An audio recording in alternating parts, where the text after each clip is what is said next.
Donc, merci à Monsoro de me faire rentrer tout le monde. Et une fois de plus, bonjour tout le monde. J'ai dit tout à l'heure, mais j'avais peut-être le micro fermé.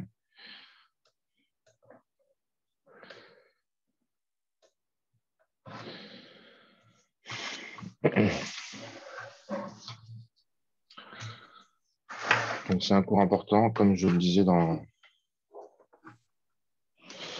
comme j'essaie de le dire dans la. J'espère que vous m'entendez. Dites-moi si vous m'entendez, parce que toujours un petit stress que je parle et que personne ne m'entende.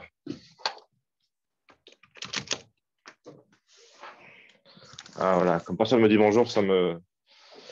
Je pense que vous ne m'entendez pas. Donc, bonjour mademoiselle Isiri, bonjour Mathilde, bonjour tout le monde. Euh...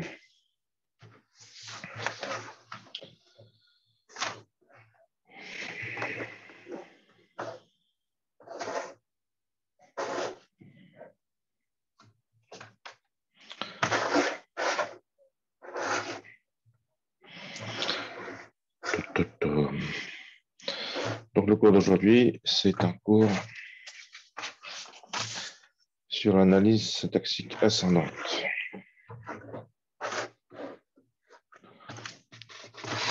Hop, je vais y arriver.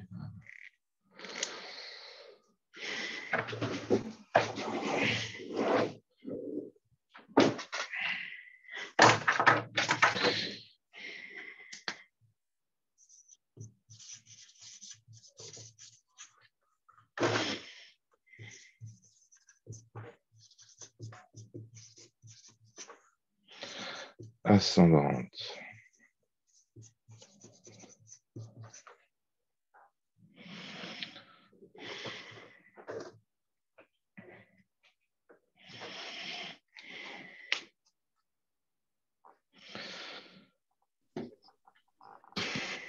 D'abord, ça commence par un rappel sur les premiers et les suivants que je vais pas avoir le temps de faire parce que l'ordinaire, je le fais la séance d'avant. Donc, mais c'est pas grave, vous l'avez déjà fait. Vous l'avez fait en pile. J'ai quand même touché un petit mot de ça. Donc, les premiers talents terminal.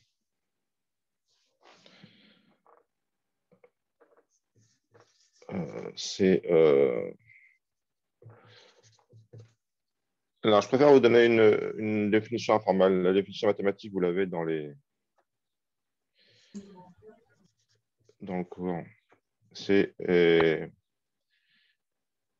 premières lettres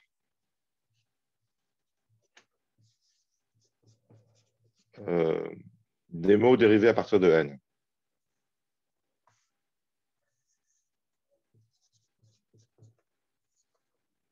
Dérivés depuis n.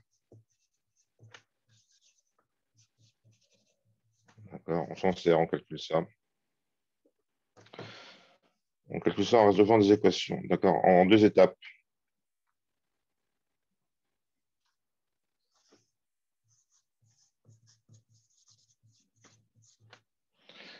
Étape 1, on pose des équations.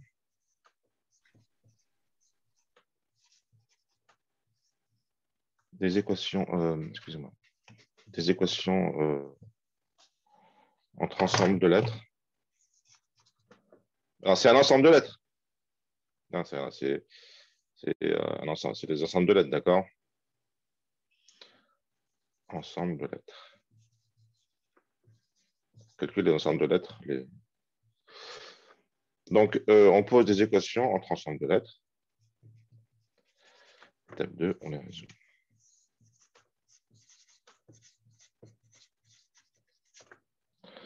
Il y a bien deux étapes. Donc, j'ai un petit exemple. Enfin, un petit exemple. On fera un autre exemple en TD, mais j'en ferai en cours. E flèche E plus F, la grammaire arithmétique, d'accord. F flèche F plus G, G flèche I const E.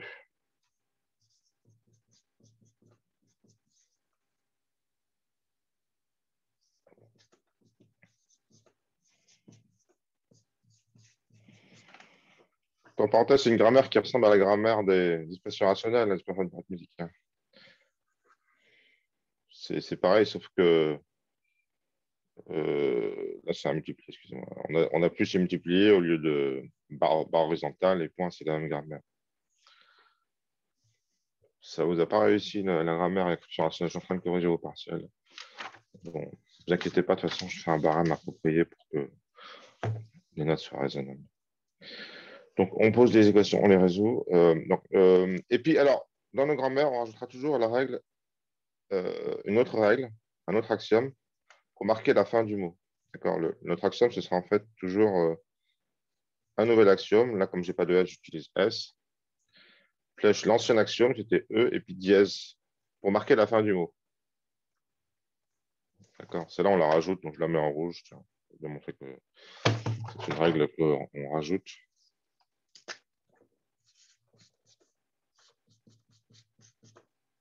Voilà. Donc, pour calculer les premiers, on pose des équations, on écrit que on regarde les membres gauches. Donc, ça, c'est les membres gauches, d'accord, des règles. Et c'est ça qu'il faut se souvenir, c'est que pour poser les équations, on regarde les membres gauches.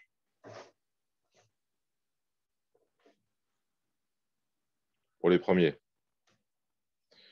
D'accord. Premier implique gauche. Il faut regarder à gauche. Il faut regarder à gauche de la flèche. Ici. Donc, pour calculer les premiers de S,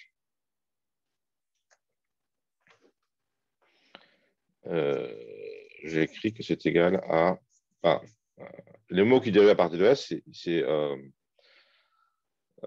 ils vont commencer les mots dérivés à partir de E, puisque S serait écrit en E. D'accord. Donc, c'est égal à premier de E. Premier de E.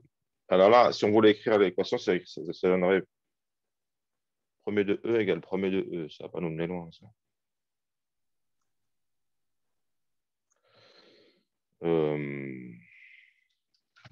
Oui, parce que j'ai oublié de mettre F ici, c'est pour ça. Donc l'autre équation, elle donne premier de E égale premier de F.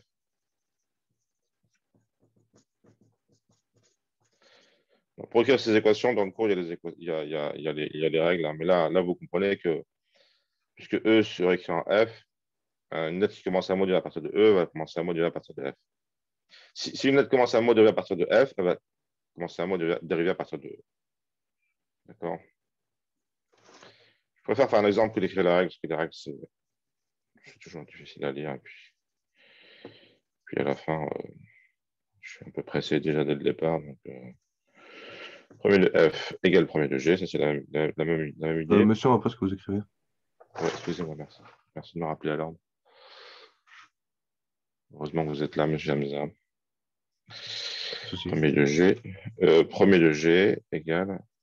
Mon volume est très fort. Je ne sais pas si ça va pour vous. Dites-moi si ça va. Id, const, et parenthèses. Alors là, on a un système d'équations particulièrement simple. Vous voyez, ça sort direct, d'accord. Le même truc pour tout le monde. C'est souvent comme ça, hein. Alors, si je suis méchant, je vous ferai un. Mais je suis méchant des fois pour ce truc-là, parce que c'est quand même assez simple. Donc, je pose des. En examen, je pose des exercices un peu plus compliqués que ça. Ça veut dire quoi que c'est plus compliqué? Ben, il peut y avoir des équations récursives. Il peut y avoir premier de E qui définit la production de premier de F, et premier de F qui est aussi défini à partir de premier de E. Alors, comment est-ce qu'on résout ça dans ce cas-là? On ne peut pas résoudre ça simplement. Là, c'est une forme triangulaire d'équation, si vous voulez. C'est quand même un système triangulaire, ça se résout vachement bien. Comment est-ce qu'on résout si c'est récursif? Ça peut être récursif. Mais en fait, il faut vraiment le faire exprès. C'est-à-dire, faut vraiment, en général, ça ne l'est pas, d'accord? Mais si c'est récursif, bon, il faut itérer une fonction. Alors, dans le cours, euh, je montre pour CF cours. C'est récursif ou par cours. Je vous renvoie au cours. Monsieur, Oui, oui, bonjour. Qu'est-ce que c'est, enfin, à quoi ça correspond le slash F ou slash G qui est à côté? Enfin, je n'arrive pas à savoir si c'est un slash ou si c'est un ou, quelque chose comme c'est la barre horizontale. C'est juste une bête barre horizontale, ça. ça. Ok, Quand vous le ok, mettez, d'accord. c'est une façon compacte d'écrire des règles, d'accord? Ok, d'accord. Ok. Ah, voilà, c'est ce que je voulais savoir. Merci. Oh, d'accord. Donc, vous voyez le cours pour voir si c'est cursif. Il y a un exemple, c'est traité en détail dans le cours. Alors, il y a beaucoup de fautes d'orthographe, je vais les corriger, c'est un peu la honte. Je me suis rendu compte, que j'ai fait une quantité de fautes invraisemblables, je vais les corriger. Euh, Alors, ouais, parce que dans le théorème récursif, en fait, on sort la grosse artillerie et dans le cours, on démontre une méthode itérative, d'accord? Une méthode itérative que vous avez vue en pile et et dans le cours, on démontre, on la démontre dans le cours. Et c'est une démonstration qui est sympa. D'habitude, j'aime bien la faire en cours, mais là, j'ai pas le temps parce que je suis concentré euh, sur l'analyse syntaxique ascendante, qui est le gros morceau important de ce cours. Je n'ai pas le temps de vous faire des démonstration, là, mais je vous reporte le cours. Je pense que pour une fois, il se l'est assez bien. Enfin, pour une fois. Ok, alors ça, c'est pour les premiers. Alors, les premiers, c'est facile en général, vous y arrivez bien. Pas, ces exercices, vous y arrivez bien en général. Mais les suivants, c'est toujours plus difficile quand même. Et je vais vous dire pourquoi c'est plus difficile. Parce que, alors déjà, la définition est moins évidente à comprendre. Suivant des noms terminales, euh, c'est c'est l'ensemble des lettres qui suivent, donc qui peuvent suivre n, d'accord, dans un mot dérivé depuis l'axiome.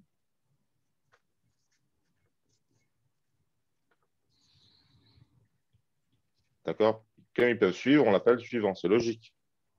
Et ça surprend un peu. Mais c'est marrant ça, mais autant premier, ça paraît bon, assez simple à définir. On se dit, bah oui, premier, ok, bah oui, premier. Autant suivant, on est surpris. D'accord. Donc, par exemple, du simple fait que depuis la racine, je peux développer, du simple fait que j'ai cette règle-là, et qu'est-ce que j'ai fait là? J'ai dérivé E dièse depuis l'axiome S. Ça veut dire que dièse appartient à un suivant de E. D'accord? Parce qu'il suit E dans un mot dérivé à partir de S. Ça, c'est un mot dérivé à partir de S, et le dièse suit E. Il suit E. Il vient après E. J'insiste lourdement. Bon, je peux continuer une dérivation. Je peux écrire F dièse. Ça veut dire que dièse, il appartient aussi à un suivant de F. D'accord? Là, vous vous rendez compte d'un truc, c'est que si j'ai une règle du type E flèche F, c'est un truc que vous avez du mal à voir aussi, ça veut dire que suivant de F, ça implique que suivant de F est inclus dans suivant de E. D'accord? Parce qu'une lettre qui suive E va se mettre à suivre F quand j'aurai remplacé E par F.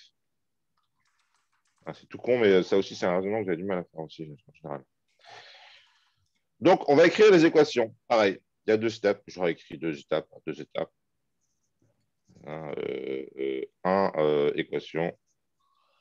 Deux, on résout. Et puis dans l'examen, c'est pareil, je donne des points pour chaque étape. D'accord. C'est comme quand je demande de déterminer ou quand je demande de minimiser, qu'on ne met pas les étapes, ça veut dire qu'on n'a pas tous les points.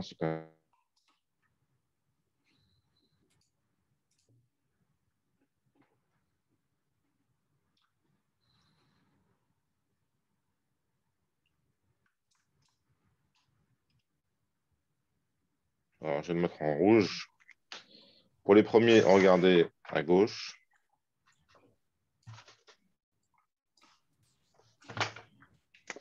Pour les suivants, on regarde à droite. Et ça, c'est le truc important qu'il faut vous souvenir et que souvent vous ne vous souvenez pas. D'accord? On regarde à droite. Donc, mettons, je vais calculer suivant de E. Attends, je reprends. Ah ben, je reprends le vert. Faut que je m'astreigne à utiliser toujours le vert quand je vais faire des exemples. D'accord. Imaginons, je vais calculer suivant de E. Je vais écrire les équations pour suivant de E. Eh ben, là, j'ai déjà que il contient suivant de F. D'accord? Je viens de le montrer là au-dessus. D'accord? Mais il contient suivant de F. Oui. On voit pas le tableau, s'il vous plaît. Oui, oui, oui. Suivant de E contient suivant de F. Oui, j'ai des problèmes parce que j'ai un champ limité. Parce qu'on a E qui serait écrit en F. Donc là, euh,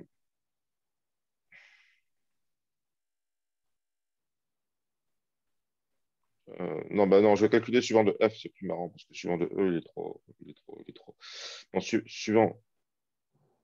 C'est suivant de F qui est égal à. Putain. Une lettre qui suit E se met à suivre F. Non, c'est le contraire. C'est suivant de E qui est inclus dans suivant de F. Vous voyez, même moi, j'ai fait une connerie. Là, c'est suivant de E inclus dans suivant de F.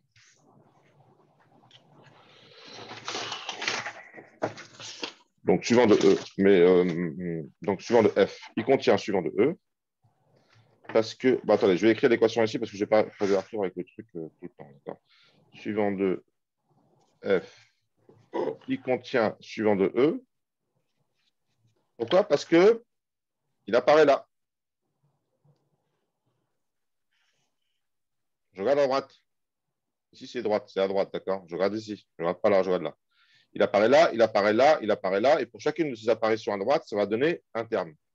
Donc, pour cette apparition, ça donne suivant de E. Pour cette apparition-là, bah, c'est pareil, ça donne suivant de E. Et pour cette apparition-là, ça donne l'étoile. D'accord? Etc. On fera d'autres exemples et on résolvera ça. Là, j'ai traité les trucs compliqués, je m'arrête là, ça suffit. Pour la partie résolution, c'est comme premier, donc je n'insistais pas là-dessus. On fera un exemple en télé. Ok, je enchaîne sur l'analyse ascendante. Après ce rappel.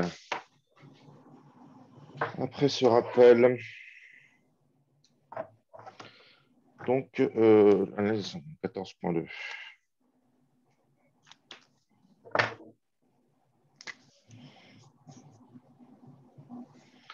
Donc, on parle des arbres ascendants, ça veut dire on parle des feuilles vers la racine.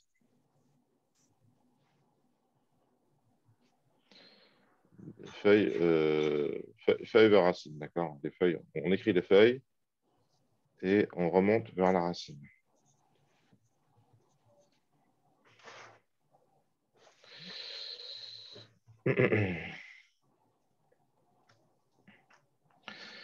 Alors, en pile, vous avez vu une analyse descendante.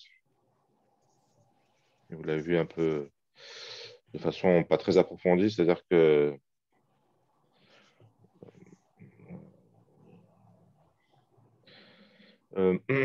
donc les grammaires. Alors, on regarde.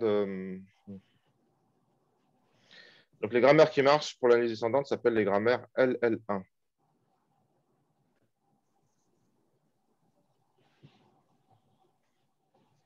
LL1. C'est les grammaires qui marchent. Donc, le premier L, c'est lecture gauche à droite du mot. Ça, c'est toujours comme ça qu'on fait. Mais on pourrait faire dans l'autre sens. Hein. On lit le mot de gauche à droite, c'est parce que naturellement, quand on lit un texte, on lit de gauche à droite aussi, d'accord? Et le deuxième L, c'est parce que ça correspond à une réécriture gauche.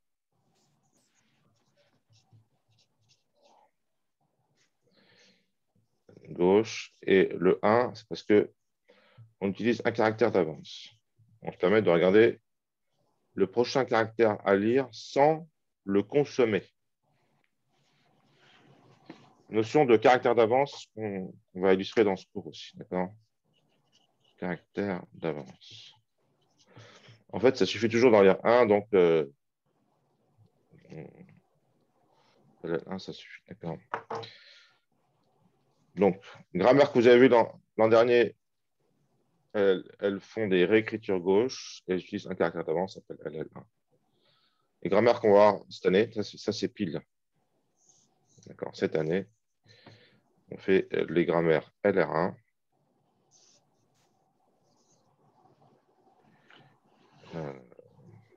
LR1 Donc, ça, c'est toujours le caractère d'avance, le 1. Ce 1, c'est toujours le caractère d'avance. D'accord. Le L, c'est toujours left pour dire lecture du mot gauche-droite. Maintenant, ça, est-ce qu'on fait une réécriture droite du mot? On réécrit. La réécriture qu'on va trouver, c'est celle où on écrit toujours le nom terminal le plus à droite.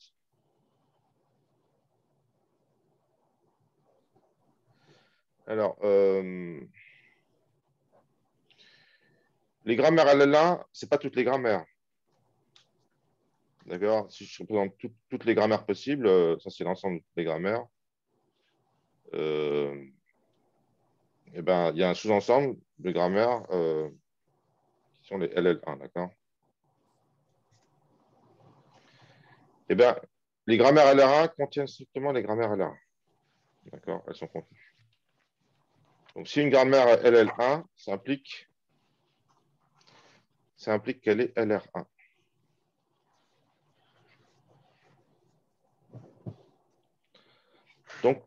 Donc LR1, c'est plus puissant.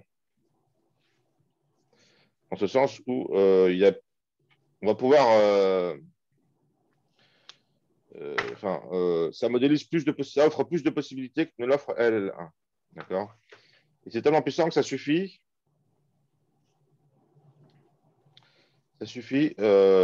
pour les grammaires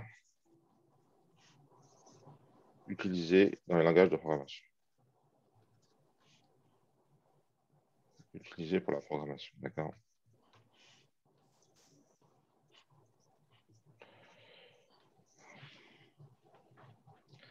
Programmation.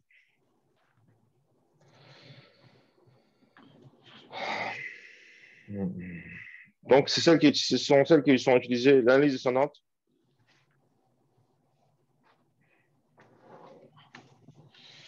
C'est l'analyse qui est faite dans vos compilateurs GCC, Java et compagnie. D'accord?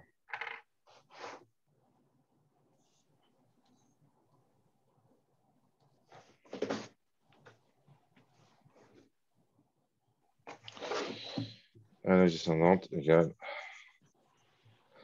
Donc, on va faire le vrai truc. Celle utilisée par les compilateurs.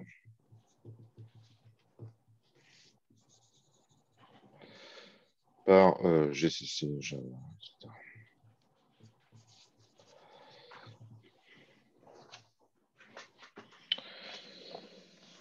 Ok, donc d'abord ensuite on fait un exemple, un exemple. D'accord, l'automate Marguerite, on va refaire un automate Marguerite, exemple.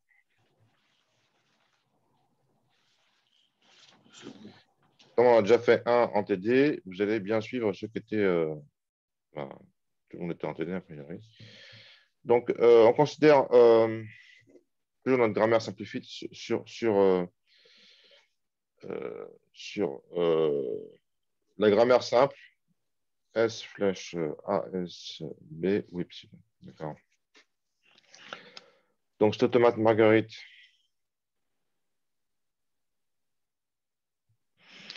Alors, je vais me placer au début du tableau blanc parce que ce que je vais écrire, ça va rester plusieurs. Ça va rester. Je vais réutiliser ensuite. Donc, je vais me placer au début d'un autre tableau blanc. Donc, je considère cette grammaire. D'accord. Eh bien, l'automate d'analyse, la première version de l'automate d'analyse qu'on considère, c'est l'automate à un seul état, d'accord, avec une transition toujours la même. Et donc, qui a deux sortes de transitions. D'abord, des lectures où on lit un A, on dépile un A, on remplit le que pareil pour B. D'accord, ça s'appelle des lectures ou des shifts. Ça, on dit c'est shift A. Ça, c'est shift B, d'accord. Ça s'appelle des lectures aussi. Et une règle qui consiste à dépiler le membre droit, de rien lire, dépiler le membre droit, donc par exemple ASB, et rempiler le membre gauche. D'accord. qui ici est S. Donc ça s'appelle reduce. Reduce, et on précise de quoi vers quoi. Donc reduce de S flèche ASB. On les appelle reduce parce qu'avant, sur la pile, il y avait beaucoup de symboles ASB en haut de la pile. On enlève tout ça et on remplace par S. Donc, on permet de dépiler plusieurs symboles. On a expliqué en TD pourquoi on permet ça. Parce que c'est un formalisme équivalent, ça ne change pas le formalisme d'automate à pile. On a le droit de faire ça. Ça étend l'expressivité du formalisme. De se borner à dépiler un seul truc, on peut en dépiler plusieurs. Ou on peut aussi en dépiler. Ah, je me suis trompé là. Là, on empile un. Ou on peut aussi en dépiler aucun. D'accord? Et pour la règle F flèche epsilon, c'est aussi ce qui se passe. D'accord? On dépile que dalle et on empile S. Donc, d'un seul coup, S apparaîtra sur la pile. Donc, il y a des cas où la réduction augmente la taille de la pile. C'est quand on réduit vers epsilon. Quand on réduit depuis epsilon. Okay. On choisit cette grammaire parce qu'elle est simplissime. Donc, les actions sont très simples. Il y a juste 4 actions possibles. Ça permet de bien voir ce qui se passe. Donc, quand on fait une analyse... donc, avant de faire l'analyse, je vais faire une dérivation droite. Donc, je vous ai dit, on va faire une dérivation droite. Donc, dérivation droite, ça veut dire que on écrit toujours le. Là, il n'y en a qu'un seul, le terminal. Donc, droite et gauche, c'est pareil, hein, en l'occurrence. C'est pareil. Je réécris une autre fois S. J'obtiens ASBB. Après, je réécris S par epsilon et j'obtiens en trois dérivations mon mot. Alors, si je vais faire une analyse de ce mot, si je veux reconstruire cette dérivation, maintenant, imaginez que j'ai A à B, que j'ai A à BB et que je veux construire ce stade de dérivation, qui est le suivant, hein, qui est S, S, AB, S, AB, S, epsilon. Imaginez que je veux construire cet arbre à partir de A à BB. Donc, je vais faire un tableau où je représente la pile à gauche du mot. Ça, il faut s'en souvenir, ça aide beaucoup. J'ai déjà dit en TD. Et puis, je fais aussi une colonne pour les actions où je montre ce qu'on fait. D'accord, pour analyser. Donc, au début, j'ai le mot que je vais analyser, A, B, B. Et sur la pile, j'ai gamma 0. Et en fait, je rajoute toujours un dièse. Je rajoute toujours la règle S' flèche S dièse pour marquer la fin du mot. D'accord, c'est un truc que je n'ai pas eu le temps de dire la semaine dernière. Donc, j'ajoute cette règle-là, comme ça, ça me permet de détecter la fin du mot. C'est bien pratique. Donc, au début, j'ai plutôt dessiné ça comme ça sera mieux, d'accord. A, B, B, S, S, S, d'accord, epsilon. Au début, en fait, ce que je fais, c'est que je peux juste pousser mes lettres du mot vers la pile avec 2 lectures de A. Que je note Shift A, Shift A. D'accord. Donc, je vais avoir d'abord une lettre qui passe dans la pile. Vous voyez pourquoi on appelle ça shift? Parce qu'en fait, quand on fait un shift, il y a juste un déplacement du mot vers la pile. D'accord?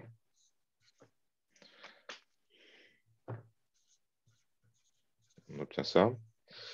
Et là, à cet endroit-là, en fait, c'est comme si j'arrive à ce stade-là et il faut que je fasse apparaître mon S, donc il faut que je fasse une réduction S plus epsilon. Alors, c'est là que je décide de la faire. Peut-être bien que j'aurais pu la faire n'importe quand, cette réduction. Donc, il y a du non-déterminisme dans ce automate à pile. D'accord? La réduction S plus epsilon, je sais qu'il faut que je la fasse ici. Parce que je vois que la prochaine lettre, c'est un B. Quand je passe des A au B, c'est là qu'il faut que je fasse apparaître mon S. D'accord?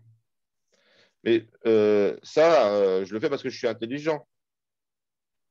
Et puis parce que je suis prof aussi, je fais ça chaque année. Donc, d'accord. Maintenant, on aimerait faire ça automatiquement. C'est ce qu'on va faire. Automatiquement, on va montrer un mécanisme qui permet de décider que c'est effectivement à cet endroit-là qu'on doit faire la réduction S plus epsilon. D'accord. Mais je vous mets l'eau à la bouche, en quelque sorte, je vous dis un peu à l'avance, je précise un peu le problème, que vous soyez conscient avant qu'on résolve de qu'est-ce qu'on résout, d'accord? Quel est le problème qu'on résout? On résout le problème de savoir quand est-ce qu'on fait intervenir cette réduction, parce qu'on peut la faire intervenir n'importe quand, puisque il y a epsilon, on lit que dalle, et on dépile que dalle. Donc c'est là, on peut vraiment la faire n'importe quand, mais vraiment n'importe quand. On lit que dalle, on dépile que dalle. D'accord. Les shifts, on ne peut pas tout à fait les faire n'importe quand, parce que pour faire shift A, il faut qu'il y ait A sur le mot à lire. D'accord. Puis ça, OK. Donc, une fois qu'on a posé S sur la pile, ben, on va pouvoir shifter un B. D'accord. Et une fois qu'on a le B sur la pile, on va pouvoir. Qu'est-ce qu'on reconnaît sur la pile? On connaît un membre droit, un SB. On va pouvoir le dépiler et je fais un trait pour égaliser mon dessin un peu. On va pouvoir le dépiler et avec la règle S flèche A, SB. Et là, c'est bien une réduction. Ma pile diminue. Je dépile A, SB, je remplis S. Le coup d'après, je refais un Shift B pour me retrouver sur la pile avec juste dièse. Alors, il y a le gamma 0. Non, oui, le gamma 0 toujours là. Dièse, le dernier dièse du mot, donc je refais un radius. Et vous voyez qu'au fur et à mesure, j'avance dans l'arbre comme ça, d'accord, de gauche à droite. D'accord. Je fais intervenir mon H plus epsilon. Après, je fais rentrer le B. Après, je fais ASB. J'obtiens SA sur la pile. Finalement, je fais rentrer l'autre B. Et finalement, j'arrive ici. Et puis après, il y a le S' flèche S dièse. D'accord, je n'ai pas dessiné. Donc là, j'obtiens gamma 0 S et le dièse en faisant une réduction. Donc,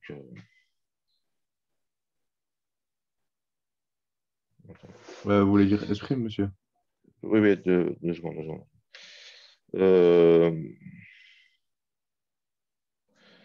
Gamma 0.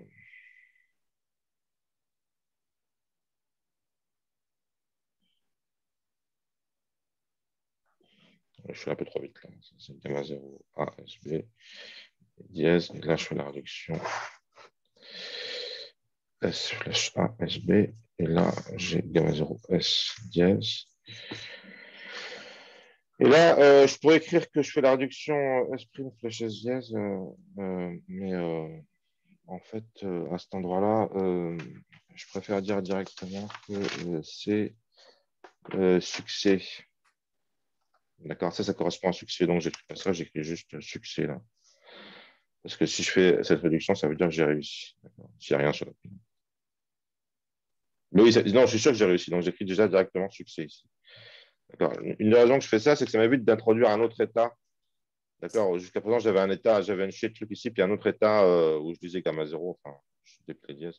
Non, j'ai plus besoin de cet état-là. D'accord. C'est juste direct succès là. D'accord. Sur la transition même. L'action même, on l'appelle succès.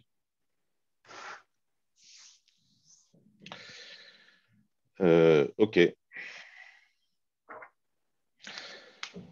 Bien, je faisais ce rappel pour réchauffer les neurones, d'accord, pour avoir sur la table tous les éléments dont j'ai besoin pour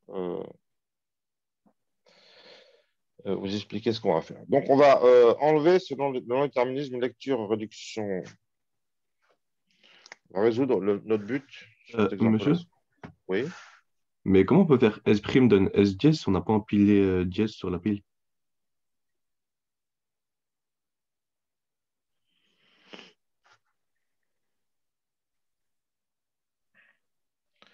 Oui, oui. Alors, pour être plus précis, c'est ces deux trucs-là qu'il faudrait écrire. Il faudrait écrire shift dièse ici. D'accord, avoir gamma 0 S dièse. Et ensuite, rien sur la pile, rien dans le mot. Et ensuite, il faudrait faire réduction S' flèche S dièse. Et là, il n'y aurait plus que gamma 0 sur la pile. Vous préférez ça, d'accord? Vous préférez écrire ça? C'est plus facile à écrire. Oui, c'est ça. Oui, bah, ce que je vous dis, c'est que nous, on n'écrit pas ça parce que ça nous fait chier d'écrire ça. La première fois, vous aimez bien, ça, vous comprenez mieux. La deuxième fois, vous dites, ah, mais j'ai déjà écrit ça la fois d'avant, pour l'exo d'avant. Puis le troisième exo, vous dites, j'en ai marre, je ne vais pas écrire ça, je vais écrire succès, puis c'est marre. C'est juste une façon résumée d'écrire le truc, vous comprenez? Parce que c'est toujours le même truc qu'on va D'accord, ça réécrire. va.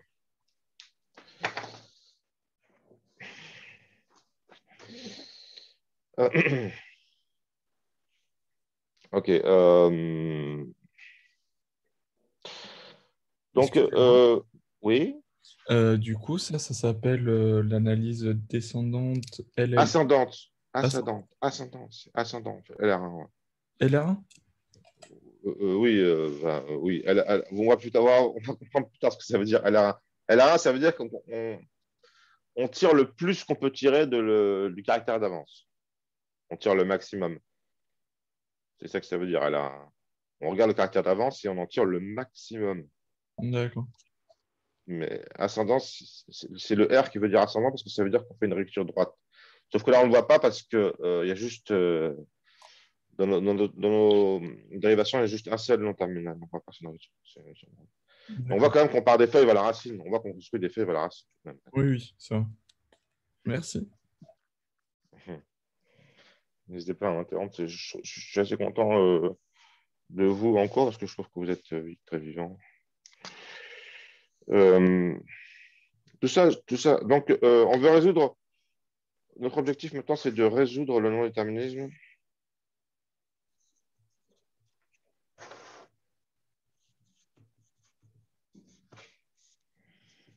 Résoudre le non-déterminisme qu'on appelle donc conflit. Le non-déterminisme. Donc, on identifie tous les endroits où on a du non-déterminisme, mais c'est surtout en fait que la réduction S flèche epsilon peut se faire euh, tout le temps, mais vraiment tout le temps. D'accord? Donc, on pourrait décider quand est-ce qu'on l'a fait. Donc, en même temps, précisément, en même temps que Shift A, Shift B, et aussi réduction S flèche ASB. On peut faire tout le temps. D'accord? Donc, ça, c'est des conflits lecture A, réduction S epsilon, lecture B, réduction S epsilon, réduction S flèche ASB, réduction S epsilon. Donc, il y a des conflits lecture-réduction, d'accord, et des conflits réduction-réduction.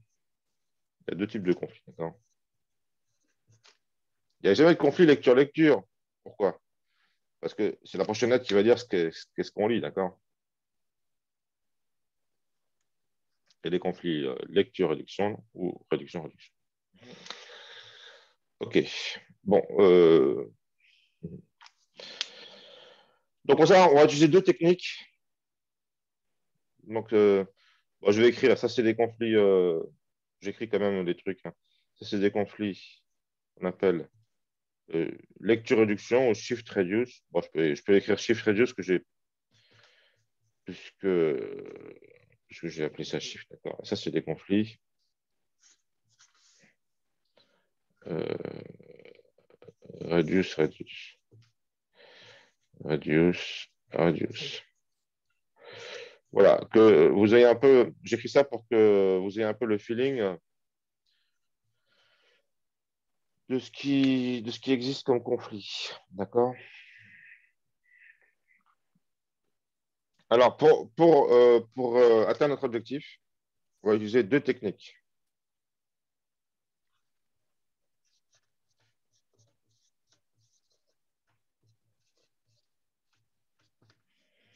Il faut bien avoir conscience de ça, d'accord?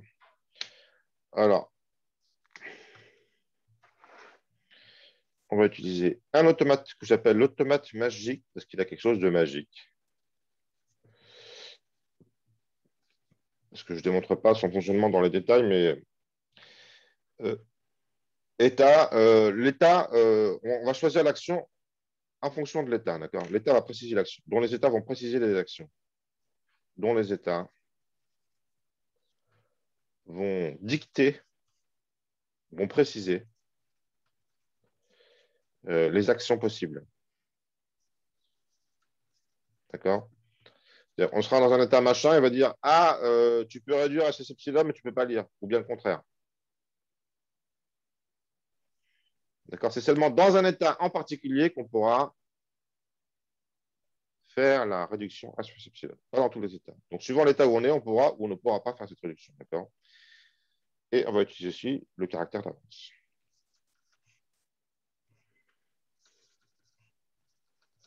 Le caractère d'avance. D'accord? Est-ce que vous comprenez c'est quoi le caractère d'avance?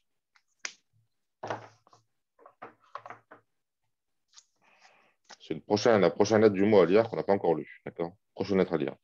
Donc, les états et le caractère d'avance. Hein, c'est deux trucs qu'on va utiliser pour résoudre les ambiguïtés. OK. J'écris compact parce que mon objectif, c'est de tout faire tenir sur les trucs importants que j'ai à dire sur un tableau blanc. Parce que si j'ai réussi à faire ça, je pense que ça va vous aider à bien comprendre. OK, donc l'automate magique, que je fasse tenir sur... Alors, je vais expliquer... je vais mettre les règles de construction en bas. Parce qu'après, je pourrais effacer comme ça.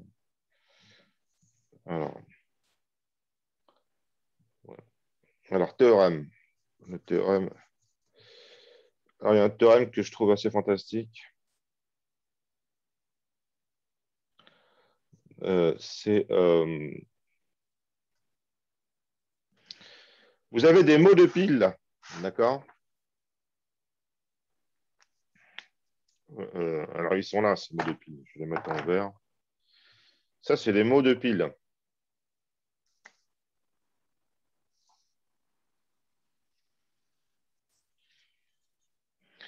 Alors, il ressemble à quoi ces mots de pile? Ça commence par gamma 0. Ensuite, qu'est-ce qu'il y a? Avec 2A, j'en pile 2A ici. Mais si j'avais eu, mettons, 5A, j'en remplis 5A, en fait. Donc, en fait, sur le mot de pile, il y aura A étoile. On pourra empiler A étoile, d'accord? Parce que si on a par exemple le mot A, B, B, B, B, B, en fait, on va commencer par appeler tous ces A, d'accord? Ils vont aller sur le mot d'épile. Donc, après, on fait apparaître un S. Donc, on peut faire apparaître, on peut soit avoir epsilon si on n'a rien, soit, ça c'est une parenthèse, ou S. Alors, attendez, pour qu'il y ait un S, il faut qu'il y ait au moins un A quand même. Hein. Donc, là, epsilon. Alors, je vais mettre A+. On va avoir A+. Ensuite, on peut avoir A ou AS ou ASB. D'accord. Et voilà. Et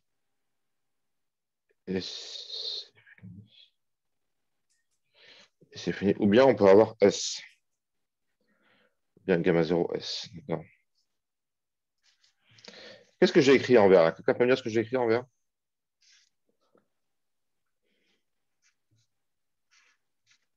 Devinez ce que j'ai écrit. Alors, vous avez vu que j'ai écrit ça en regardant ici. Mais qu'est-ce que c'est quoi ça? C'est quoi ce que je viens d'écrire en fait? Devinez.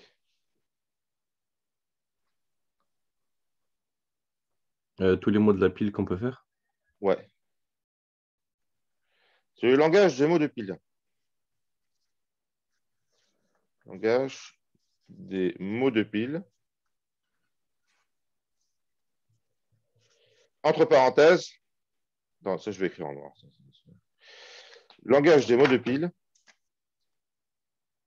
L'ensemble des mots de pile. Enfin, ouais, non, mais j'aime bien dire langage, ça vous parle, ça, je pense. Langage des mots de pile. Alors, il faut préciser quand même. Lors d'une analyse réussie.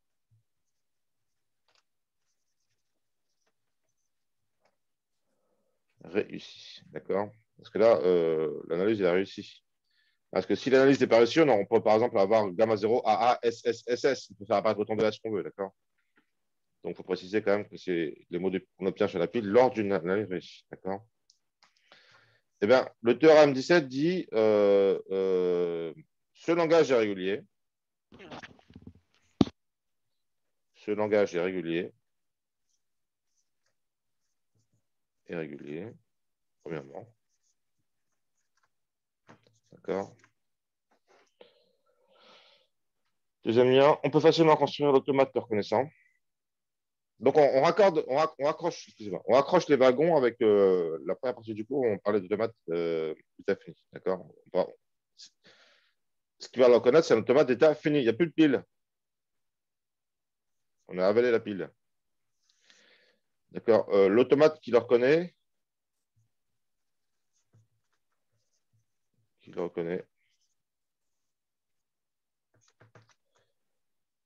est facile à construire. Enfin, ça rapporte des points à l'examen de se reconstruire. Mais il n'est pas très compliqué. C'est vraiment à votre portée. Ça va. Et en plus, c'est celui-là, c'est le magique, d'accord. C'est le magique. C'est l'automate magique. C'est-à-dire que ces états vont permettre de savoir l'action qu'on doit faire. D'accord. Il y a beaucoup de propriétés, cet automate. C'est ça que je l'appelle magique, d'accord. Alors, comment, donc la question, ce fameux automate, là, vous devez être curieux de savoir comment est-ce qu'on le construit maintenant que je l'ai, comment dire, que j'ai évoqué tous ces pouvoirs magiques. Comment est-ce qu'on le construit? J'ai une question. Oui. Ils servent à quoi les A dans les parenthèses? Parce qu'ils sont précédés d'un A+.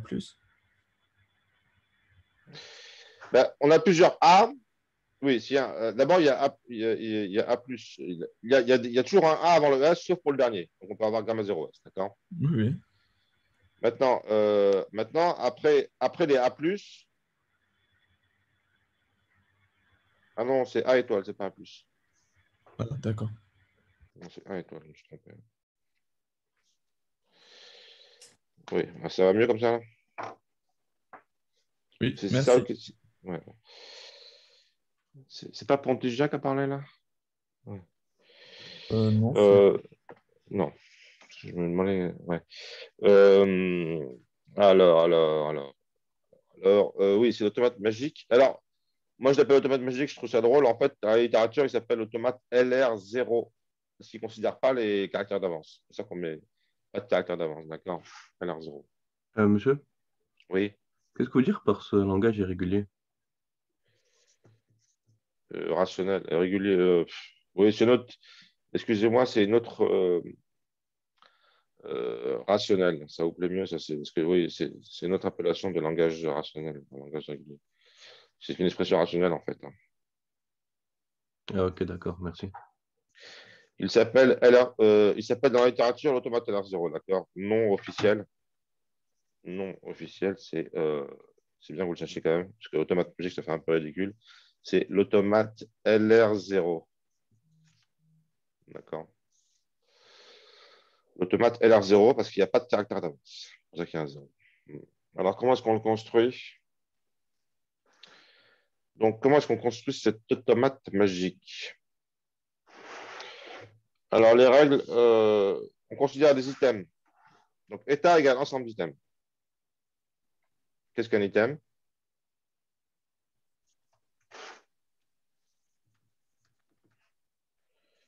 Ensemble d'items. Un item, c'est quoi? C'est une règle avec un point dans le membre droit.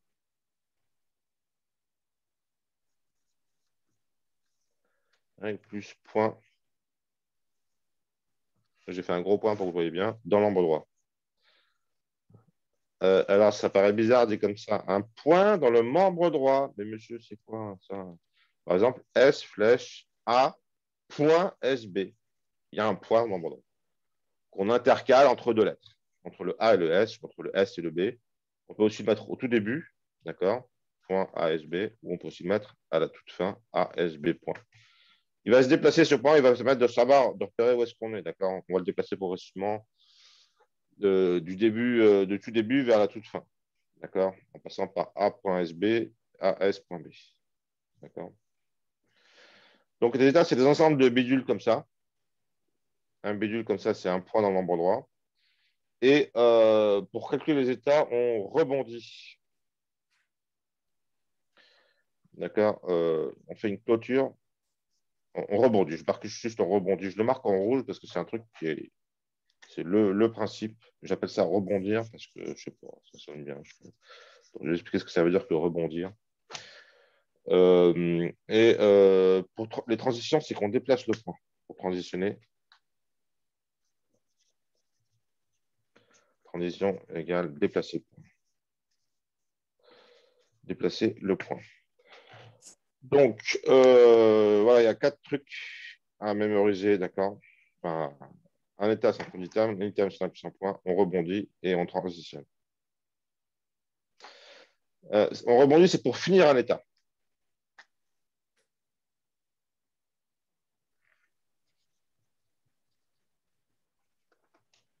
Finir les états. Et rebondir, je l'ai mis en bleu parce que c'est le truc sur lequel vous avez du mal en général, d'accord? Donc, je fais un exemple en vert correspondant à ma fameuse grammaire qui est toute simple. On en fera l'autre en TD ensuite, donc n'inquiétez pas. J'aurai le loisir de digérer cette construction d'automate et d'un zéro. Au début, ça fait peur. On se dit, oulala, oulala, oulala, il y a beaucoup d'états, il y a beaucoup d'états. Oui, il y a beaucoup d'états. Il y a beaucoup d'états. Puis il y avoir 15 états. Mais en général, je fais des sujets d'examen pas trop. Où les automates n'ont pas trop d'états, parce qu'après, il faut que je les lise, moi, ces états. Vous comprenez? Alors, si j'ai 14 états à lire, ben, ça me suffit, quoi. Je ne vais pas vous faire l'automate avec 40 000 états non plus. Donc, on commence toujours par S'. Attends, je vais faire ça en vert, c'est un exemple. On commence toujours par S' flèche S dièse. Alors, c'est dans l'ensemble, j'ai dessiné ça avec des carrés, d'accord? Donc, je commence par le coin supérieur gauche du carré. J'écris S' flèche point S dièse. Ça, c'est l'arrêt qu'on a rajouté, d'accord? Et après, je rebondis. Ça veut dire quoi? Je rebondis. Je le marque ici. Rebondir. Donc, si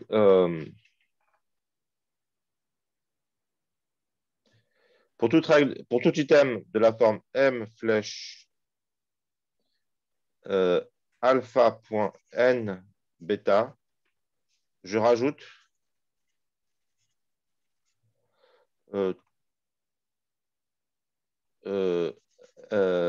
n flèche gamma, point gamma, pour tout n flèche gamma. D'accord? Si j'ai un point ici, qu'est-ce qu'il a de particulier ce point? C'est un point avant un nom terminal. D'accord? Point situé. Attendez, j'ai écrit ça là. Point situé devant, juste devant, un nom terminal. Un nom terminal. Ouf. Et S, c'est un point qui est avant un nom terminal. Bah donc, je vais rebondir sur le S. Je réécris toutes les règles qui commencent par S, on les deux. D'accord? Et je mets un point dessus, c'est des items. Je mets un point au début. Donc, point epsilon, point SB. Alors, gaffez-vous, epsilon, c'est toujours un individu très dangereux. Epsilon. Méfiance absolue avec epsilon. Epsilon, c'est une grosse source de perte de points en examen, ça, epsilon. Parce que si j'ai point epsilon, en fait, j'ai pas besoin d'écrire epsilon. J'écris juste point. Alors, du coup, vous n'arrivez plus à voir que c'est la règle S plus epsilon. Parce qu'on ne lit plus l'epsilon, le point l'a bouffé, d'accord? D'accord. Donc, j'ai un ensemble d'items avec trois items. C'est mon état initial de mon automate. D'accord.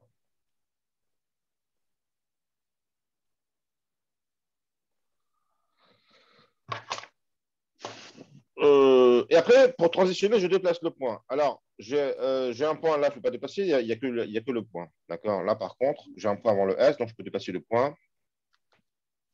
Ici. D'accord. J'ai un point avant le A, je peux le placer ici. OK. Donc, je vais avoir deux transitions qui partent, une avec S, une avec A. Je préfère d'abord écrire les transitions, comme ça, et après calculer les états cibles. Pour bien mettre en évidence le fait que à chaque fois que j'ai un lettre après un point, ça va créer une transition. OK? Donc, je commence par déplacer le point et j'obtiens S', flèche, S, point dièse. Alors, celui-là, c'est succès, donc je m'arrête. Écrit succès, c'est l'état succès, d'accord? Je n'ai pas besoin de redéplacer le point avec dièse, ce n'est pas la peine. Et là, j'obtiens un item qui commence avec la règle S, flèche, A, point, SB. Qu'est-ce que vous pensez que je vais faire avec cet état-là maintenant? Je vais laisser comme ça, cet état? On va redéplacer le point. Non, ça, c'est pour faire la prochaine transition, ouais. Mais il n'y a pas un truc qu'on devrait faire pour finir l'état?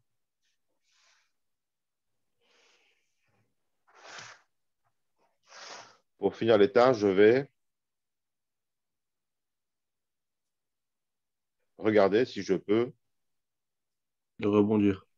Ouais, merci. J'ai attendu exprès que quelqu'un me dise. Est-ce que je peux rebondir? Oui, parce que le point il est avant l'axiome. Voilà. Dites-moi qu'est-ce que j'ai écrit comme règle alors?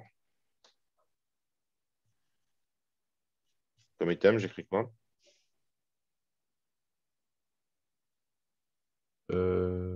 S point. S flèche. Point gamma 0. Non, Oula. pas point gamma. Le vieux mélange. C'est le symbole de fond de pile, ça.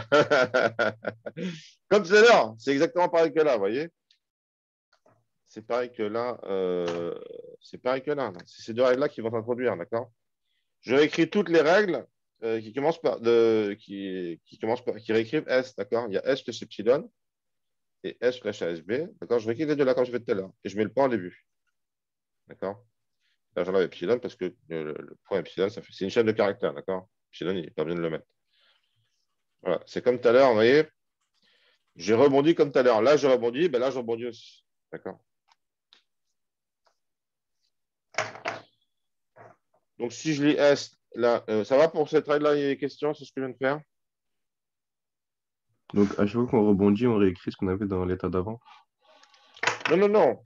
On écrit toutes les règles qui commencent par N. Je rajoute N flèche point gamma pour toute N flèche gamma. Ah, ok, d'accord.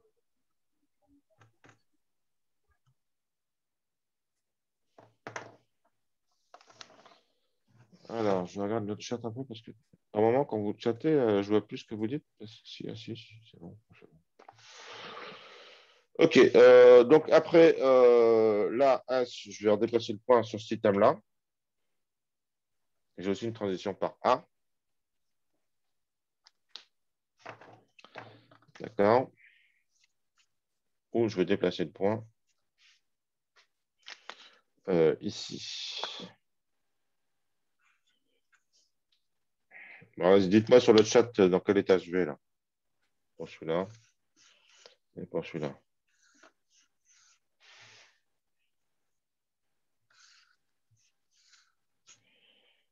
Vous participez sur le chat.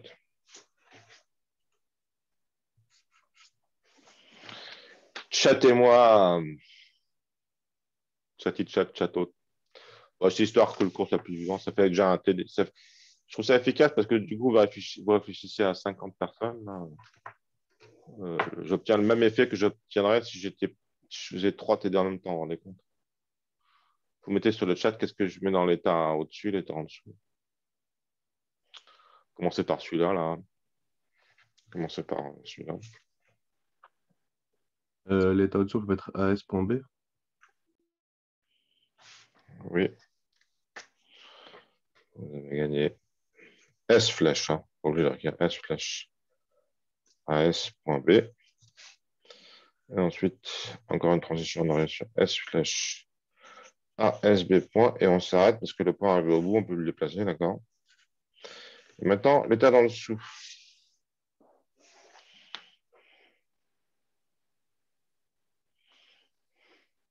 L'état d'en dessous, c'est S donne A.SB. Et ensuite, on rebondit. Ah, excellent. Là, je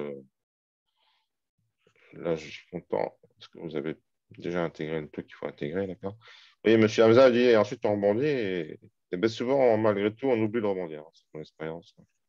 Même moi, j'oublie des fois. Alors, cet état-là, il vous rappelle rien, cet état-là? C'est l'état d'avant. Oui, c'est le même. Donc, on va faire une flèche 5 qui rentre. D'accord. Autre source d'erreur, on ne se rend pas compte qu'on réécrit deux fois le même état. D'accord. Heureusement qu'on s'en est rendu compte, sinon on aurait pu continuer indéfiniment. Hein.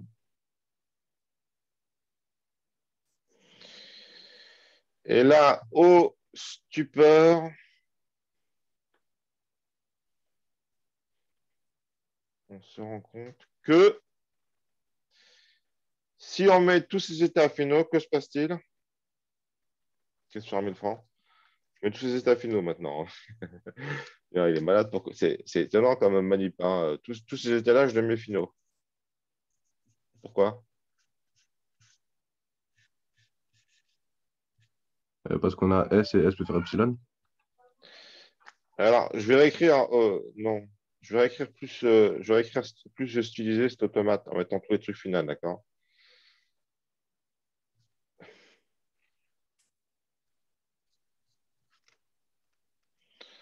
Est-ce que vous pouvez comprendre? Est-ce que quelqu'un peut me dire pourquoi je m'amuse à mettre tous ces états finaux?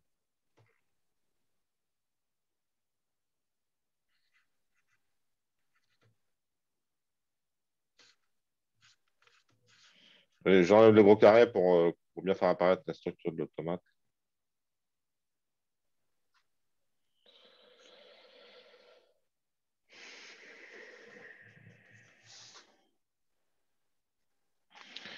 Eh bien, le langage reconnu par cet automate, en fait, c'est quoi?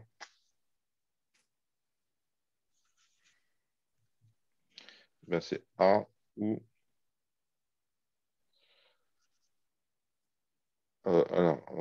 Non, c'est S ou A plus S ou SB.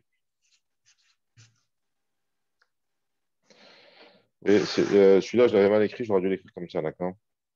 Il n'y a pas gamma 0 dessus, mais on s'en fout de gamma 0. Euh, J'aurais dû écrire ça comme ça, d'accord? Et on voit pas ce que vous changez, monsieur. C'est mon langage de mots de pile, en fait. D'accord, je l'avais écrit sur une forme un peu différente, mais j'essaie de mettre.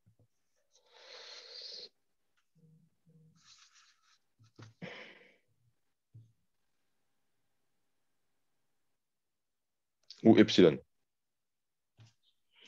Epsilon ou S, il y a aussi epsilon dedans. Epsilon ou S. SB. Voilà. Donc, je viens de vous montrer qu'effectivement, cet automate magique qui reconnaît. On voit toujours pas. Oui, ben, c'est les mêmes, ces deux langages. Donc. Sur cet exemple-là, cet automate, il reconnaît bien les mots de pile, d'accord? Hein, le mot de pile, c'est soit S. Alors, il n'y a pas gamma 0 devant, il suffit de rajouter gamma 0. Il n'y a pas gamma 0. Mais en dehors de ça. Mais parce qu'il n'y a pas gamma 0, parce que gamma 0 est toujours là, de toute façon. J'en fous de gamma 0. Hein. Gamma 0, il ne fait pas partie des trucs intéressants, d'accord? On peut l'isoler. Donc, on a A étoile. On a soit S tout seul, soit toujours au moins un A avec ou bien rien, ou bien S, ou bien SB. D'accord? Donc, comme tous ces états sont finaux, on peut s'arrêter, on peut faire A étoile, A plus, parce qu'il y a au moins un A quand même. Et puis après, on peut ajouter S optionnellement, on peut ajouter SB optionnellement.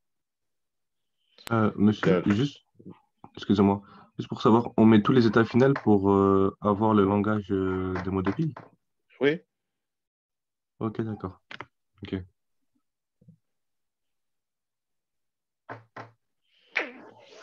Bon, je fais là un bon rythme. Là, je suis bien parti pour faire mon cours, pour finir relativement, comment dire, sereinement ce cours, j'espère. Mais j'ai encore pas mal de trucs à dire. Faut pas que je baisse la garde. Donc, je vais passer des portions bien spécifiques de ce tableau blanc. Donc, on garde l'objectif qui est de résoudre l'enterminisme entre. D'accord, on garde on va. Donc, ça, c'est le théorème 17. On va remplacer par le théorème 18. Ça, c'était le théorème 17. D'accord. Dans votre cours. Ce que je viens de montrer sur un exemple. On va maintenant passer au théorème 17 au théorème 18.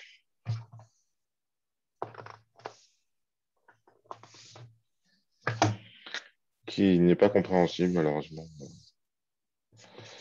Alors, théorème 18, je l'écris, c'est pour pouvoir...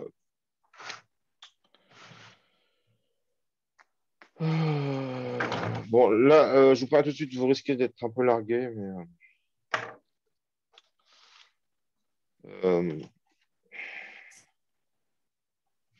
Donc, on prend M.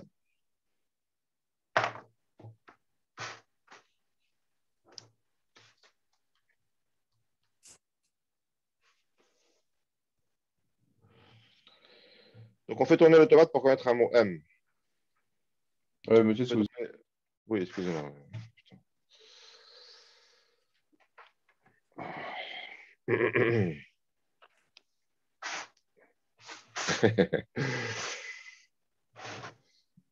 Ouais.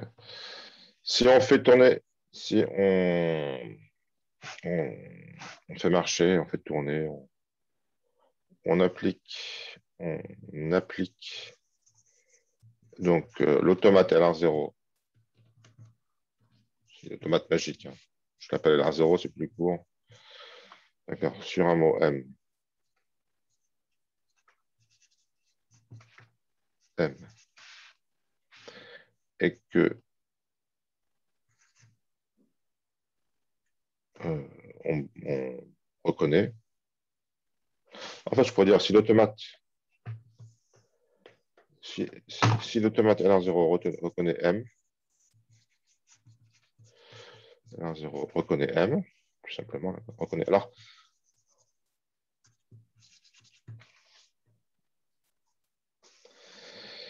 Alors, ça implique que M est un mot de pile, ça on a déjà dit, d'accord. M est un mot de pile, on n'a rien dit de plus pour l'instant. Possible. De plus, et là on va continuer. De plus, si on arrive à l'état Q, l'état où on arrive, l'état Q, on arrive, où on arrive,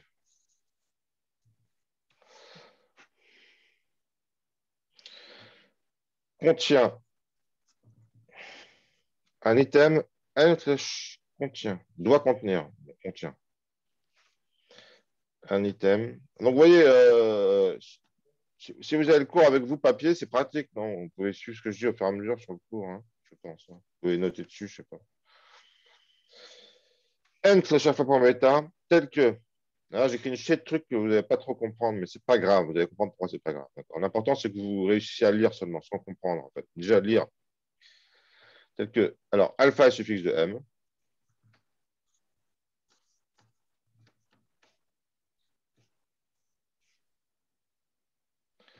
D'accord, donc c'est-à-dire que M',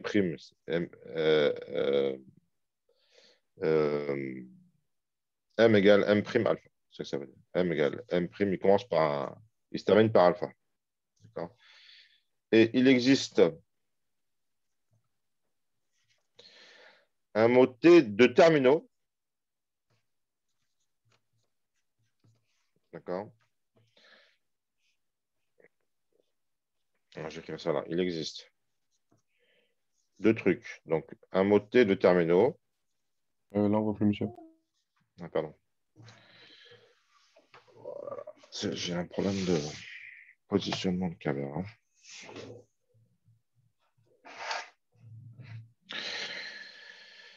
Un noté de terminaux. Il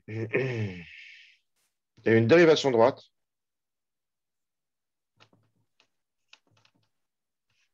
Je me sens d'accord. S flèche M prime NT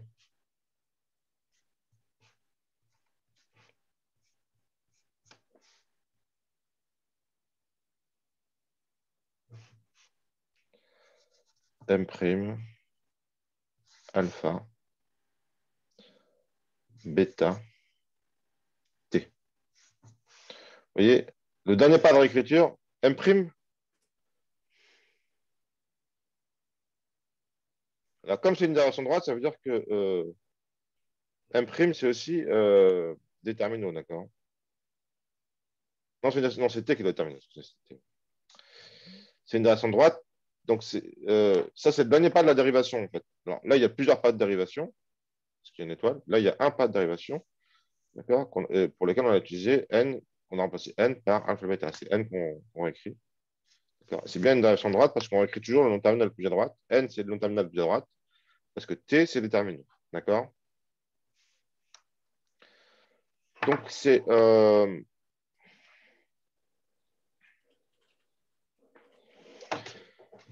Alors, ce théorème, je ne pense pas qu'il est...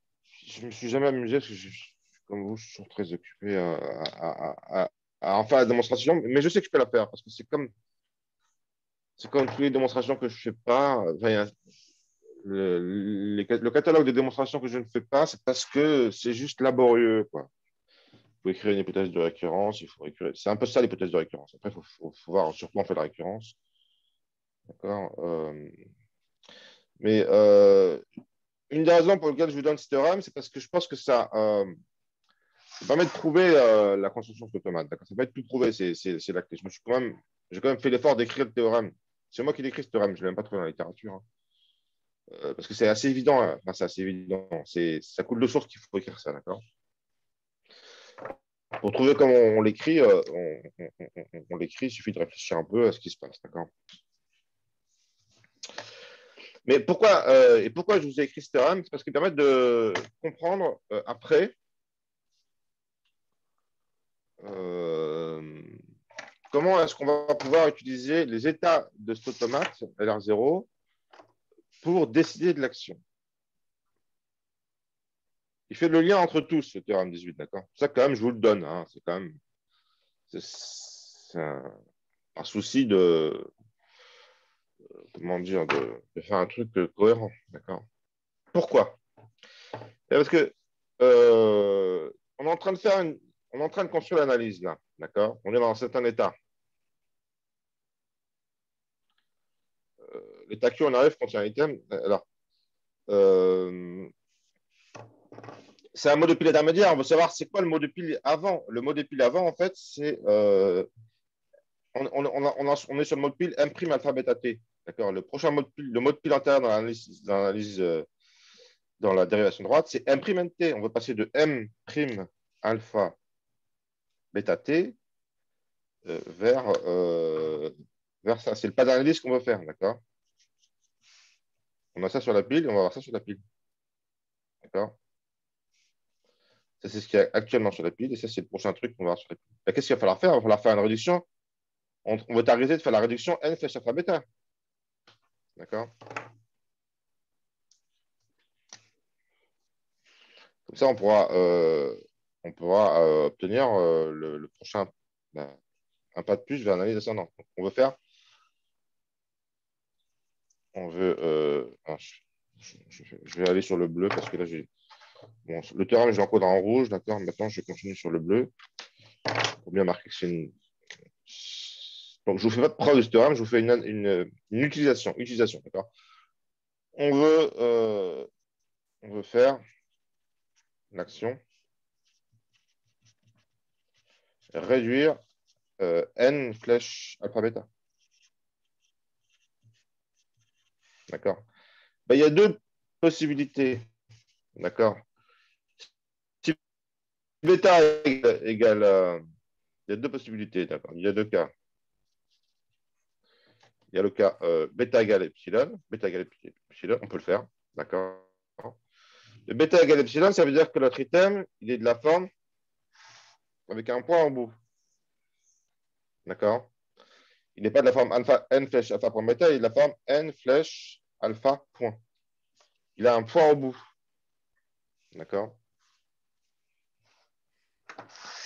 Donc, on va en déduire la règle. D'accord? La règle suivante, que je mets en bleu, parce que je suis parti sur le bleu, d'accord? La règle. On peut réduire.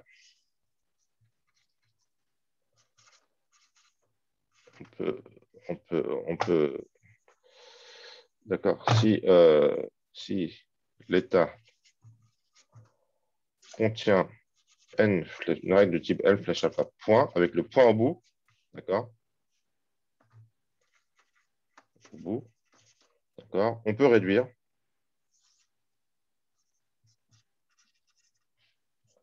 Réduire. On peut faire l'action. On peut réduire réduire n flèche alpha, d'accord? On peut faire la réduction n flèche alpha, faire l'action n flèche alpha. Donc, dans lesquels de ces états c'est possible, hein, dans le automate, ben là, on peut réduire.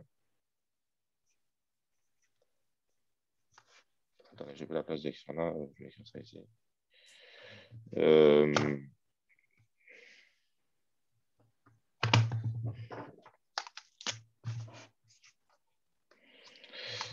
Là, on peut réduire par S flèche ASB.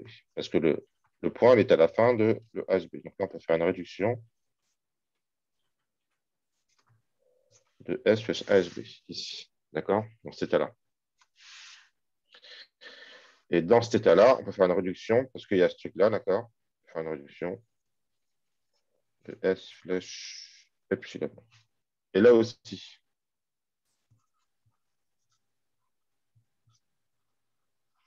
D'accord? Parce qu'il y a celui-là. Donc, vous voyez, seulement dans ces deux états, on pourra faire la réduction S flèche epsilon.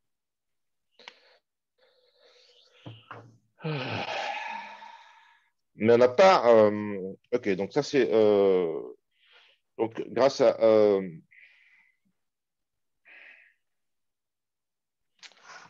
ce théorème, on restreint les endroits où on peut faire réduction à certains états. Ceux qui contiennent des items avec un point au bout. C'est clair là? C'est le premier point.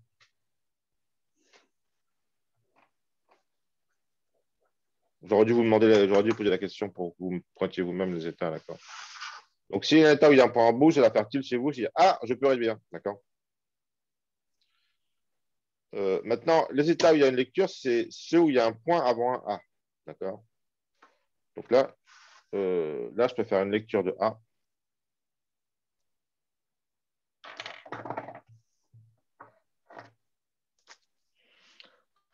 D'accord, je peux faire une lecture de A ici. Et là aussi, en fait. D'accord. Et puis là, je peux faire une lecture de B. Parce qu'il y a un point enlevé ici. Alors, ça c'est parce que... oui, ça, c'est si jamais... si jamais mon bêta n'est pas nul, il va falloir que je pousse bêta sur la pile, d'accord? Donc, je déplace le point. Et ensuite, je vais me ramener au cas bêta nul. Je vais grignoter une par une les lettres de bêta qui sont là et je vais ramener au cas bêta nul en faisant des chiffres de 1. Bon. Vous inquiétez pas, j'avais beaucoup d'informations. J'ai encore un truc important à vous dire. Ça va devenir plus tard quand on va faire le TD. Tout ça. Mais bon, je pense que vous n'êtes pas trop largués. C'est le principal, d'accord? Maintenant, restons concentrés. Notre objectif, c'est de... Il faut rester concentré sur l'objectif qui était de lever le non déterminé. C'est toujours écrit là, d'accord? On n'a pas encore levé le déterminisme, d'accord? On a restreint, mais on n'a pas levé parce que, regardez, où est-ce qu'il y a encore du non déterminisme? Est-ce que vous pouvez me dire?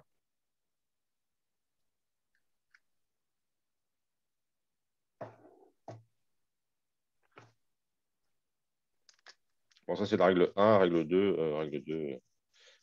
Réfléchissez-moi, si point avant une lettre, avant A ou B, ça implique shift, on fait un shift A, d'accord? Donc, avec ces deux règles, j'ai mis des actions. Donc, dans l'état 1, alors on va numéroter nos états aussi. Hein. Ça, c'est l'état 1, ça, c'est l'état 2, ça, c'est l'état 3, ça, c'est l'état 4, ça, c'est l'état 5.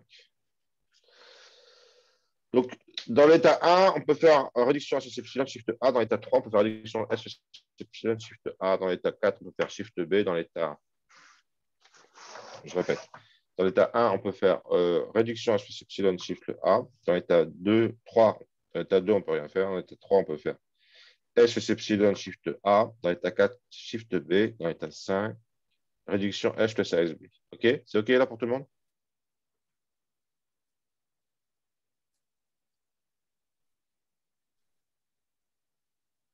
Pour moi, oui, c'est OK.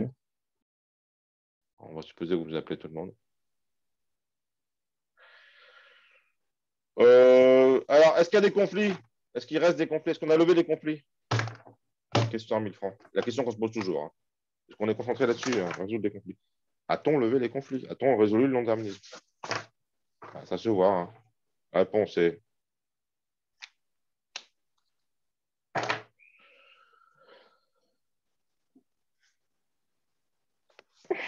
Non, parce que du non-déterministe. oui. Et pourquoi? Où est-ce qu'il y a des conflits? Où est-ce que vous voyez des conflits? Il n'y a que M. Hamza qui veut se prendre la parole. Bien, vous êtes courageux. Il y a quand même beaucoup de gens dans ma classe, là, dont certains qui sont bons aussi. J'ai vu beaucoup de gens avoir des super bonnes réactions. Manifestez-vous un peu, là. Ne vous laissez pas porter par... Bon, je veux bien qu'Hamza y réponde, hein, mais je regarde la liste de mes étudiants, là. Il y en a plein. Là. Ils savent qu'ils peuvent répondre. Comment dire, je commence à vous connaître un peu d'après vos réactions en télé. Je sais que vous pouvez répondre à ça. Où sont les... Est-ce qu'il y a un conflit dans l'état 3, par exemple? Bah, justement, je regardais cet été 3 et j'ai l'impression qu'il y a peut-être un conflit. Je l'ai écrit. Il y a un conflit entre... Alors, vu qu'on déplace le point, ça serait entre A et A, entre le début, le S flèche A et Bon, S flèche, point A, si on déplace le point. Je crois, hein, je ne suis pas sûr. voilà. Bon, je vous remercie d'avoir pris la parole parce que vous voyez, en fait, je fais des effets un peu théâtrales, c'est un peu bête, mais je voulais en fait, peut-être d'ailleurs inconsciemment, je voulais illustrer à quel point c'est plus simple que ce que vous ne pensez. D'accord, vous pensez que c'est compliqué, mais en fait, c'est vraiment très simple. Je les ai écrits, les actions possibles. Dans l'état 3, on a l'action réduction S epsilon ou l'action shift A. Mais il y en a deux. Donc, il y a un conflit entre les deux. Il y en a deux possibles. Je suis en train de pointer, je suis en train de pointer sur mon écran. Il y a cette action-là, il y en a deux possibles. Donc, il y a un conflit entre réduction S epsilon et lecture de A. Pareil pour l'état 1. Il y a un conflit entre réduction plus epsilon et shift A. J'ai écrit les actions associées à chaque état, donc il n'y a qu'à lire maintenant, vous comprenez? Là, il n'y a qu'une action, là, il n'y a qu'une action, il n'y a pas de conflit. Là, il y a deux actions, là, il y a deux actions, il y a un conflit. D'accord. Donc, on écrit conflit dans l'état 3.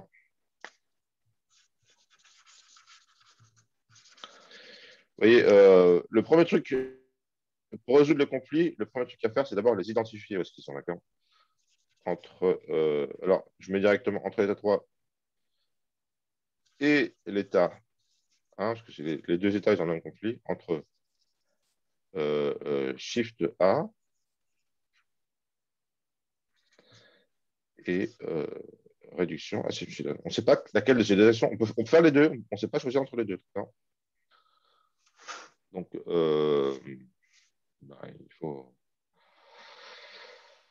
il faut résoudre ce non-déterminisme, mais pour ça, j'ai encore 3 minutes, mais ça va suffire, je pense. Alors, on a quand même limité les dégâts par rapport à tout à l'heure, parce que tout à l'heure, la réduction S epsilon, on pouvait la faire partout. Maintenant, on peut la faire juste dans deux états, même, d'accord? Donc, on a quand même limité les dégâts. Ah non, j'ai pas tout dit ce que je devais dire. Putain, c'est pas grave.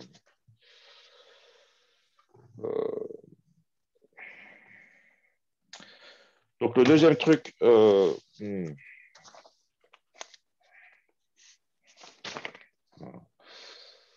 ouais, bon, 14.5. J'ai un automate super magique. Non, je résume le 14.5, juste. Il y a un automate qui s'appelle le super magique. C'est un peu débile, mais la raison, c'est qu'il est construit sur le magique. Pour ça que je dis, il est au-delà il est au-dessus du magique. En fait, il manipule le magique.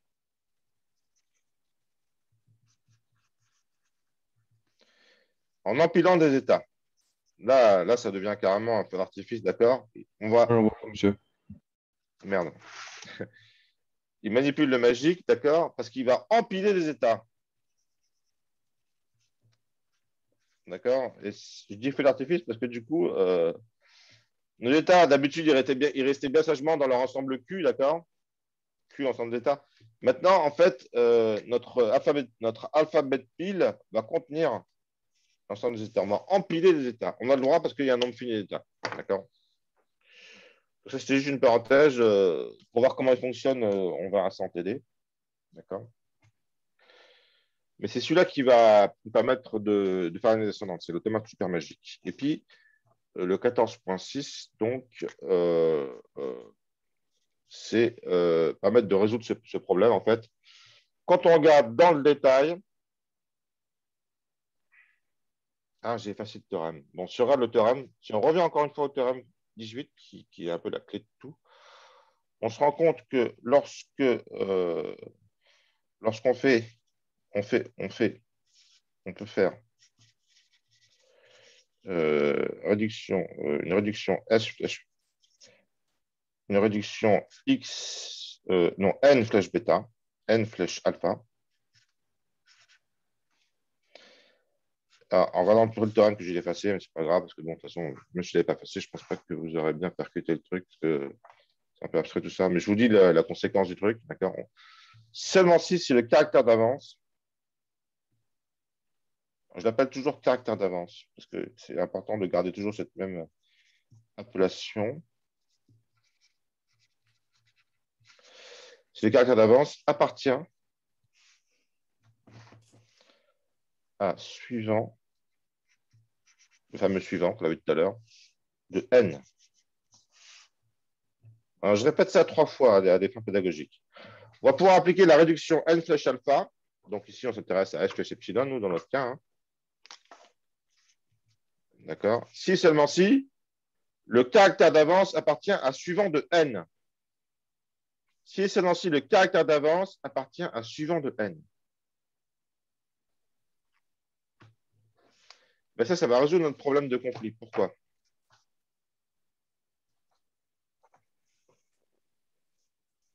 Ben parce que suivant de S, dans notre grammaire, en fait, égale B. D'accord? On a la grammaire qu'on a là.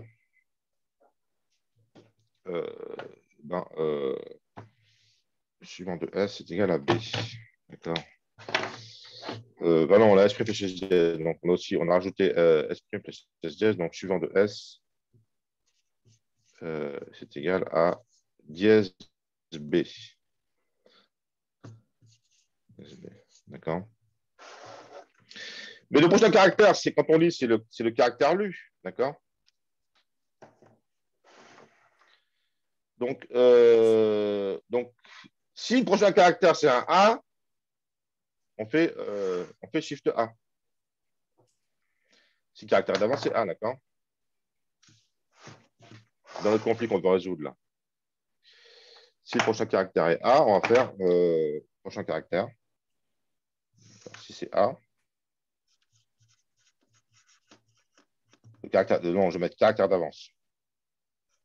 Caractère d'avance. Je garde toujours la même dénomination. Si c'est A, on va faire Shift A. Si c'est B ou dièse, on va faire réduction. D'accord? Donc, ça résout le conflit. Alors, je reviens à mon analyse. Ouais, ça va, je suis 3 minutes. Vous voyez, là, le prochain caractère. Alors, il faudrait faire tourner cet automate, mais sur ce truc-là, c'est con, j'ai pas eu le temps, j'aurais pu tout montrer, mais bon, c'est pas grave. Quand on fait tourner l'automate sur ce truc-là, on se rend compte qu'on empile les états. Alors, c'est la conclusion. Au début, en fait, on démarre de Q0. Ben, c'est appelé Q1, là. D'accord. Et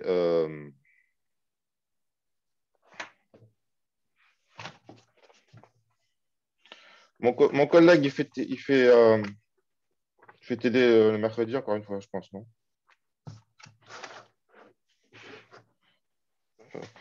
Donc, sur la pile, je démarre avec gamma 0, je démarre avec gamma 0, je démarre avec gamma 0 Q1. D'accord. J'empile des états. Et quand je fais une transition par A, je vais dans Q3. Donc, quand je fais une transition, d'accord, j'empile les états, et ce qui me permet de savoir dans quel état je suis. D'accord. Donc là, je vais encore aller dans Q3. D'accord. Par A, je vais dans Q3. Puis après, je boucle sur Q3. D'accord. Par A. Donc, le coup d'après, je vais avoir gamma 0, Q1, A, Q3, A, Q3. Ça, c'est l'automate super magique qui empile les états. D'accord. Au lieu d'avoir gamma 0 à A, j'ai gamma 0 à Q3 à Q3. Vous voyez.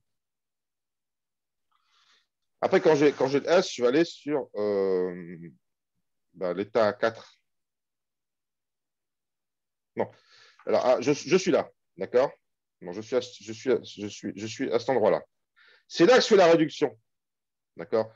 Jusqu'à présent, je ne pouvais pas faire la réduction. Mon automate me disait pas faire la réduction parce que la prochaine lettre était A. Et grâce à ce critère, quand la prochaine lettre est A, je fais des lectures. Maintenant, la prochaine lettre, c'est B. D'accord. Donc, ma résolution de conflit, entre guillemets, cette résolution de conflit, ça, c'est plus l'automate LR0, on appelle l'automate SLR de 1. D'accord. C'est plus l'automate LR0, là, c'est l'automate SLR de 1, il s'appelle. Parce qu'il y a un 1, parce qu'on regarde la prochaine lettre. D'accord. On regarde la prochaine lettre. Et ce n'est pas LR, c'est SLR parce que c'est une version facile de LR. D'accord. LR, c'est. En général, je ne le mets pas à l'examen parce que c'est trop difficile. D'accord. Enfin, je le traite en cours quand même. Hein. Puis ça m'arrive de poser des questions dessus tout de même. Hein. C'est des questions de compréhension. Donc, jusqu'à présent, on faisait les shift A. Mais maintenant, comme le prochain symbole sur la pile, c'est un B. D'accord. Alors, mon automate va me dire, dans l'état 3, si ma prochaine caractère est un B, je ne fais pas le shift, d'accord, je fais le reduce. Donc, je fais apparaître ici, d'accord, le S. C'est là où je fais le reduce. Vous voyez que ça fonctionne. Donc, pour cette étape-là, je vais faire apparaître le S. Donc, j'aurai gamma 0, Q1, A, Q3, A, Q3, S. Et je vais aller dans Q4 par S. D'accord. Q4. Après, par B, je vais aller dans Q5 et je fais la réduction. D'accord. Donc, je vais rajouter, ensuite, je vais rajouter B, Q5. Et je vais avoir sur la pile Q3, A, Q3, S. Non, de là, je suis dans Q4. Q3A, Q3S, Q4, B, Q5. Je l'aurais écrit. Sur la pile, je vais l'avoir. Le bout de ma pile, ça va être Q3A, Q4S, Q5. Non, c'est S, Q4. A, Q3, S, Q4.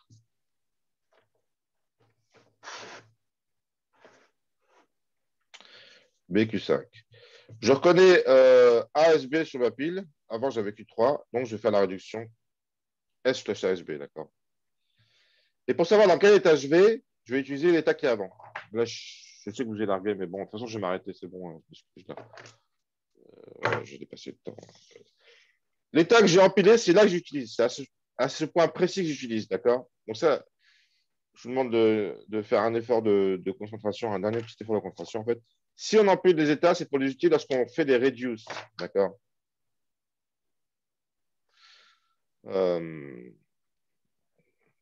J'ai déjà dû l'illustrer. Non, tout à l'heure, en fait, comme j'ai empilé Epsilon, j'avais rien à dépiler, donc ce n'était pas illustré, en fait. D'accord, dans la S flèche epsilon, je restais dans le même état. Mais là, par contre, je vais faire une réduction donc S flèche ASB, d'accord. Et pour savoir dans quel état je vais dépiler tout ce truc-là. Et par contre, je vais regarder Q3 et Q3 va me dire vers quel état aller, d'accord. Q3 par S, je vais aller dans Q4. Mais comme tout à l'heure, si, tout à l'heure, j'ai utilisé ça en fait. Hein. Bon, enfin bon. Donc, je vais obtenir ici comme nouvel état, ici, comme nouvelle pile. Au lieu de gamma 0 à S, je vais obtenir gamma 0,